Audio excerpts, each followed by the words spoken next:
Hello बच्चों, let us read the question. The question says suggest a method to liquefy atmospheric gases. यानी atmospheric gases को liquefy करने का method suggest करने को बोल रहा है। अब liquefy करने का क्या मतलब हुआ? atmospheric gases को liquefy करने का मतलब हुआ कि atmospheric gases को liquid form में चेंज करना है, यानी लिक्विड स्टेट में चेंज करना ही लिक्विफिकेशन हुआ। यानी लिक्विफाई करने का मतलब एटमॉस्फेरिक गैसेस को लिक्विड स्टेट में चेंज करना। अब अगर हम इनके कैरेक्टरिस्टिक्स को डिस्कस करें, गैसेस को और लिक्विड्स की कैरेक्टरिस्टिक्स क्या होती हैं, तो अगर हम कैरेक्टरिस्टिक्स को समझ लें तो उन्हीं कैरेक्टरिस्टिक्स के बेसिस पे हम कुछ न कुछ तरीकों से उनको गैसियस से लिक्विड स्टेट में चेंज कर सकते हैं। तो पहले कैरेक्टरिस्टिक की बात करें तो जैसे इंटर पार्टिकल स्पेसेस, यानी पार्टिकल्स के बीच जो स्पेसेस प्रेजेंट होते हैं, ये लिक्विड स्टेट में और गैसेस स्टेट में किस में ज़्यादा होता है। तो ये बात किया जाए तो गैसेस में जो इंटर पार्टिकल स्पेसेस होते हैं वे लिक्विड से ज़्यादा होते हैं, यानी गैसियस जो पार्टिकल्स होते हैं उनके बीच ज़्यादा स्पेस होता है as compare to liquid state. तो क्योंकि गैसेस के पार्टिकल्स के बीच स्पेस ज़्यादा होता है और हमें गैसेस को लिक्विड स्टेट में ही चेंज करना है, तो हम किस तरीके से उनके पार्टिकल्स के बीच स्पेसेस को कम कर सकते हैं गैसेस के, ताकि वो लिक्विड स्टेट में चेंज हो जाएं। तो क्योंकि उनके पार्टिकल्स के बीच हमको स्पेस कम करना है, यानी इंटर पार्टिकल स्पेस कम करना है, तो हम कर सकते हैं बाय इंक्रीजिंग प्रेशर। प्रेशर को यदि हम इंक्रीज कर दें कहाँ पर, एटमॉस्फेरिक गैसेस पर, तो क्या होगा, इंटर पार्टिकल स्पेस घट जाएगा। और जब इंटर पार्टिकल स्पेस घटने लग जाएंगे गैसेस के पार्टिकल्स के बीच, तो वो लिक्विड स्टेट की तरफ संभावना चेंज होने की बढ़ने लग जाएगी। ठीक है, यानी जब प्रेशर एटमॉस्फेरिक गैसेस पे एक्सर्ट किया जाएगा, बढ़ाया जाएगा, तो इंटर पार्टिकल स्पेसेस डिक्रीज करने लग जाएंगे। और जब इंटर पार्टिकल स्पेसेस डिक्रीज करने लग जाएंगे, तो उन पार्टिकल्स के बीच कुछ न कुछ फोर्स ऑफ अट्रैक्शन भी ज्यादा एक्ट करने लग जाएगा। पार्टिकल्स के बीच फोर्स ऑफ अट्रैक्शन ज्यादा एक्ट करने लग जाएगा, क्योंकि वो ज्यादा क्लोज होने लग जाएंगे। इस कारण से inter particle force of attraction भी इंक्रीज होने लग जाएगा।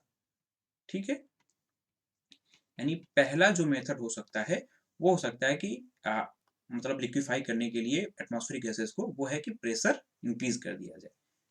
ठीक है, और दूसरी कैरेक्टरिस्टिक को डिस्कस करें तो दूसरा कैरेक्टरिस्टिक है रैंडम मोशन। अब रैंडम मोशन की बात करें तो गैसेस में जो रैंडम मोशन होता है, यानी पार्टिकल्स का जो मोशन होता है, वो ज्यादा होता है एज कंपेयर टू लिक्विड्स। अब गैसेस को लिक्विड्स में हमें चेंज करना है, तो हम यदि किसी तरीके से गैसेस के पार्टिकल्स के मोशन को सीज कर दें, है ना, कम कर दें, तो लिक्विड्स में चेंज होने की उनकी संभावना बढ़ जाएगी। तो ऐसा हम कैसे कर सकते हैं? ऐसा हम कर सकते हैं यदि हम टेम्परेचर डिक्रीज कर दें, यानी यदि हम टेम्परेचर ऑफ एटमॉस्फेरिक गैसेस को डिक्रीज कर दें, तो होगा क्या कि जो काइनेटिक एनर्जी है पार्टिकल्स ऑफ एटमॉस्फेरिक गैसेस की, वो भी डिक्रीज हो जाएगी। और काइनेटिक एनर्जी डिक्रीज हो जाएगी तो उनका जो रैंडम मोशन है वो भी डिक्रीज हो जाएगा। और जब रैंडम मोशन डिक्रीज हो जाएगा गैसियस पार्टिकल्स का, तो वो लिक्विड में चेंज होने की उनकी संभावना बढ़ने लग जाएगी। सो यदि हम फाइनली बात करें तो जो मेथड्स हमने देखे लिक्विफाई करने के लिए, वो हमारे पास मिले, एक तो प्रेशर बढ़ा दिया जाए या फिर टेम्परेचर एटमॉस्फेरिक गैसेस का डिक्रीज कर दिया जाए, है ना, टेम्परेचर घटा दिया जाए, प्रेशर बढ़ा दिया जाए। यानी हम लिखेंगे final answer, atmospheric gases can be liquefied, यानी एटमॉस्फेरिक गैसेस को लिक्विफाई किया जा सकता है। कैसे?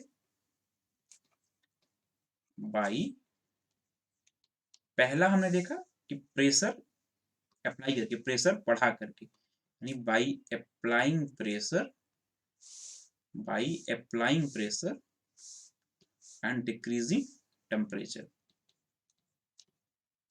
प्रेशर इतना उस एक्सटेंट तक अप्लाई करना है जिस एक्सटेंट तक गैसियस स्टेट जो है वो लिक्विड स्टेट में चेंज होने लग जाए। ठीक है, और दूसरा डिक्रीजिंग टेम्परेचर, टेम्परेचर को भी डिक्रीज करना होगा ताकि जो उनके पार्टिकल्स का जो मोशन है वो स्टॉप हो सके, वो सीज हो सके, वो स्लो हो सके। ठीक है, क्योंकि गैसियस पार्टिकल्स के बीच मोशन काफी ज्यादा होता है। And decreasing temperature. सो इस क्वेश्चन के फाइनल आंसर की बात करें तो हमसे बोला था कि ऐसे मेथड्स का मतलब एटमॉस्फेरिक गैसेस को लिक्विफाई करने के मेथड्स सजेस्ट कीजिए।